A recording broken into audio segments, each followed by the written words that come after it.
ভাই বোনের তো বিয়া ঠিক হইলো, এলাকার মধ্যে একটু খোঁজ খবর লয়ে দেখতা ছেলেটার কিরকম, ছেলের বাড়িঘর কিরকম একটু দেখার দরকার না? ছেলেটার স্বভাব চরিত্র কিরকম, জুয়া টুয়া খেলায় নাকি, নিশাবানি করে নাকি? জিগামু কারে জিজ্ঞাসা করবা তুমি? আজকাল কি মানুষ হাজার থাকো যারে ইউজ করবো হ্যাঁ হয়তো ভয়ে নাহলে ডরে মিশাতেই করবো। কে রে জিজ্ঞাসা না করলে তুমি তত্ত্ব নিবা কেমনে? তত্ত্ব তো লোন লাগবো। এটা তোর তোর লাগে না কিনলোর লাগে, এটা লয়ে তোর মাথা কামান লাগতো না। এটা আমি তোর তো কম বুঝি না, ওটা আমি বলে দেখতেছি। তোমার কি কোনো পরিচিত লোক আছে কারে জিজ্ঞাসা করবা? আমার পরিচিত লোক আছে না কি আছে, তোর লগে লয়ে যাবো। এই আজকে সন্ধ্যার পরেই যাবাম, পরে দেখ কারে জিজ্ঞেস করি।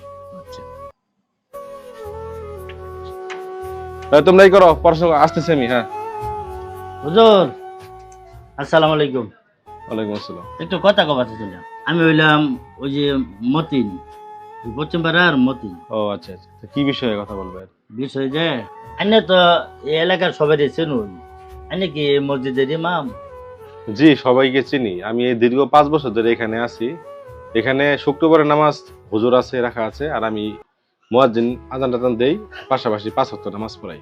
কেন, কোনো সমস্যা? কিছু বলবেন কি আপনি? হুজুর একটু তত্ত্ব জানবার ছিলাম। ওই যে বাপের নাম হলো সিদ্দিক মিয়া, হ্যাঁ তার ছেলের নাম হলো কামাল। ছেলেটা কি আপনাদের মসজিদে নামাজ পড়তে আসে? আর ছেলেটা কিরকম? সিদ্দিক হোসেন ছেলে কামাল, হ্যাঁ হ্যাঁ, নামাজ পড়তে আসে। 5 ওয়াক্ত নামাজ ধরে এখানে পড়ে। যখন চাকরিতে চলে যায় তখন পড়ে না, আর বাকি সেই সময়টা বাসায় থাকে, তখন এই মসজিদে 5 ওয়াক্ত নামাজ পড়ে। কেন, কোনো সমস্যা? না না হুজুর, কোনো সমস্যা না। মানে আমার বোনের বিয়ের আলাপ চলতেছে তো, এই জন্য ভাবলাম যে এলাকা কার লোকে জিজ্ঞাসা করবো, তাহলে কি কয়। তো তাহলে ইমাম সাহেবের সাথে জিজ্ঞাসা করি, তো যদি ছেলেটা মসজিদে আসে তাহলে বুঝবো যে ছেলেটা মোটামুটি ভালো আছে। কি বলেন? মানুষের বিয়ার শাদীর খোঁজ খবর নেয়, বাহিরে বসে চাষতলে বসে মানুষের কাছে জিজ্ঞেস করে, আর আপনি আসছেন এলাকার হুজুরের কাছে জিজ্ঞেস করতে ছেলেটা কেমন? এরকম তো আসলে কেউ করে না। যে ছেলেটা মসজিদে আসে 5 ওয়াক্ত নামাজ পড়ে, সে ছেলেটা কোনোদিন খারাপ কাজে লিপ্ত হবে না।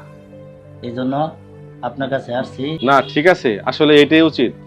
বিয়ে শাদীর ক্ষেত্রে যদি সব গার্জিয়ান মসজিদের ইমামদের কাছে জিজ্ঞেস করতো যে ছেলেটার সাথে মসজিদের সম্পর্ক আছে কিনা, নামাজ পড়ে কিনা, তাহলে হয়তোবা অনেক দিনদার ছেলেরা ভালো ভালো জায়গায় বিয়ে করতে পারতো।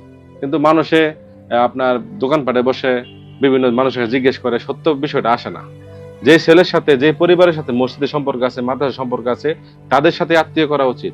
তবে আপনি যার কথা জিজ্ঞেস করছেন, ছেলেটা অনেক ভালো, 5 ওয়াক্ত নামাজ পড়ে, এবং কি অনেক ভালো একটা ছেলে। আমি আশা করি এই ছেলের সাথে আপনার বোনের বিয়ে হলে অনেক ভালো হবে, দিনদার একটা পরিবার পাবেন আপনারা। আর ছেলেও তো সরকারি চাকরি যেহেতু করে, অনেক ভালো একটা ছেলে।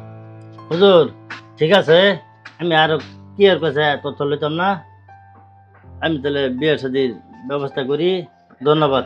ঠিক আছে, আপনি নিশ্চিন্তে বিয়ে দিতে পারেন, ছেলে ভালো। ঠিক আছে ভাই, তাহলে আসে। আসসালামু আলাইকুম। জি, ওয়ালাইকুম আসসালাম। এই হন, ছেলের খোঁজ খবর লইছি, ছেলের সমস্যা নাই, ছেলে ভালো আছে, 5 ওয়াক্ত নামাজ পড়ে, নাকি নিশ্চিন্তে বিয়ে দিন যাবো। ভাই তুমি কোন জায়গা লাগা? আমার তো লয়ে গেলা না, কার কাছে জিজ্ঞাসা করছো? তোরে লয়ে যাবো কিবা, তোর বাড়ি বেচাইলাম পাইলাম না। পরে এই যে মসজিদের ইমাম সাহেব আছে না, ইমাম সাহেবের সাথে জিজ্ঞাসা করছি, ছেলে 5 ওয়াক্ত নামাজ পড়ে। কি কও ভাই, তুমি আর মানুষ পাইলা না, তুমি ইমাম সাহেবকে জিজ্ঞাসা করলা? হুন, যে ছেলের সাথে মসজিদের সম্পর্ক আছে ওই ছেলে কোনো সময় খারাপ হইতে পারে না। যে ছেলে 5 ওয়াক্ত নামাজ পড়ে ওই ছেলে কোনো সময় নেশা করতো না, ওই ছেলে কোনো সময় জুয়া খেলতো না। আমি মসজিদের ইমাম সাহেবের সাথে যোগাযোগ করছি, ইমাম সাহেব করছে ভালো ছেলে, 5 ওয়াক্ত নামাজ পড়ে, বিয়েটা অনুযায়ী দিন। ও ভালো কাজ করছো। ছেলে যত 5 ওয়াক্ত নামাজ পড়ে, মসজিদের সাথে সম্পর্ক আছে, তাহলে ছেলে ভালো হবো। আমগরও 5 ওয়াক্ত নামাজ পড়া দরকার। হ দেখ, আঙ্গরে তো মসজিদের সাথে সম্পর্ক নাই, কার কুসুমে কি হয়ে যা, আঙ্গরে তো মসজিদের লগে সম্পর্ক করা দরকার। ভাই ছেলের ফ্যামিলি যে তো নামাজি, 5 ওয়াক্ত নামাজ পড়ে, আমগরও নামাজি হইতে হইব। ল বাড়ি সবাইরে লইয়া আমরাও 5 ওয়াক্ত নামাজ পড়ব। ঠিক কথা কইছস। হ্যাঁ ভাই চলো। আমরা বাজি গে। বিয়ে শাদীর ক্ষেত্রে ছেলে টাকা পয়সার থেকেও ছেলে দিনদার কিনা, ছেলে নামাজি কিনা সেটা বিবেচনা করা উচিত।